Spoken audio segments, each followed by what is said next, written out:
Hello my plant friends.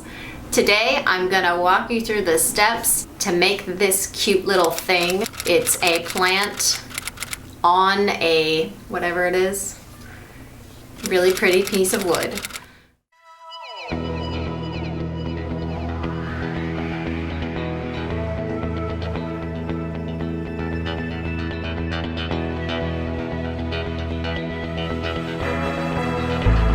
So, I've kind of done a similar video to this, but I got more of this plant and I have more of this wood, so I just figured I'd make another video. All right, come on, I'll show you how to do it.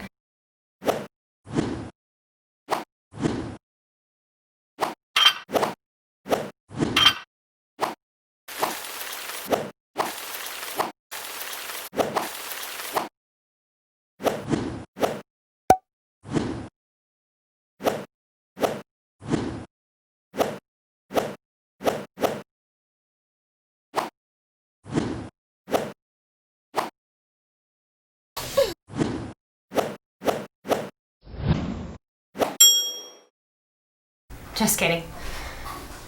All right, so the main things you're gonna need for this project are some type of climbing plant, and you're going to want something to attach it to, and you're gonna need a kitten. You don't need a kitten for this project. So, first thing we wanna do is, staple something to the back to hang it.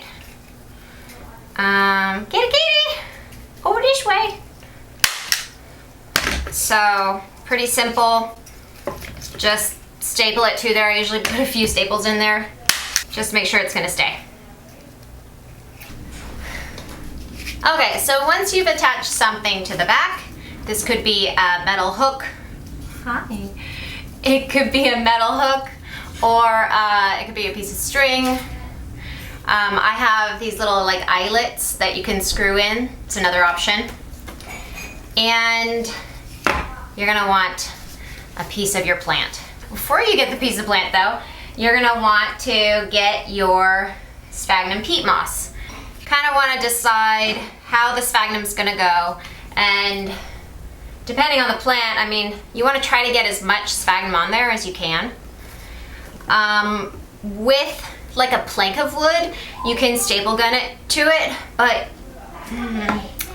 I don't know. This wood, I might be able to get away with it. So with a more delicate piece of wood like this one, I wouldn't really want to staple the sphagnum onto it, just because it could break the wood. The last one that I did, it kind of started to break the wood. Okay, so back to this thing. So I've kind of decided where it's gonna go. The moss is gonna sit in here. So I'm gonna tie on a piece of, speaking of polyester thread.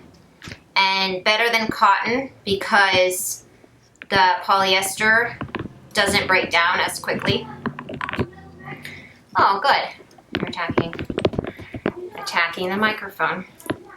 I've placed the sphagnum peat moss on my wood, and I've started wrapping it. I just tied the string on and started wrapping the sphagnum. I wrapped it about just loosely one time. After I do that, I usually will take a piece, then I'll decide on, which type of piece of a plant I want to use. So for the Dischidia, it has a lot of aerial roots, so you can use cuttings of it, which is great, and that's part of the reason why I want to use this plant. So I'm just going to kind of gently pull out one of these. This one actually has some roots, so with something like that, I would probably want to bury those roots in the sphagnum, which means I'm gonna have to probably add a little bit more sphagnum than I had, which is fine. So I'll kind of tuck it in there. It's already cute. I just already love it. There's this thing about combining beautiful pieces of wood and epiphytic or shingling plants. There's something really amazing about it. So now I've got that on there, I'm gonna continue wrapping it, and this will be my second wrap down. And I'm checking right now to see if I need some more sphagnum. The more sphagnum I have, the less I'm gonna have to worry about this plant drying out. So I'm gonna add a little bit more there. I don't wanna see any soil or roots sticking out. All right, and I never really cut myself enough string. That's one of the things I usually do wrong on these guys. So you want to make sure you give yourself a lot of thread. This is Cow. He's so good. He's a ratter. He's my little ratter. That means he catches rats. Yeah, you're so good. He doesn't really like people that much. Anyways, I don't know. I think that this is like, how could this not make you smile, right? I mean, this is so beautiful. So try to find yourself some beautiful materials and put them together and make something really cool like this. Then make a few and trade them for plants that you don't have yet. Like this video. Subscribe to my channel, please. If you do those things, I can keep making videos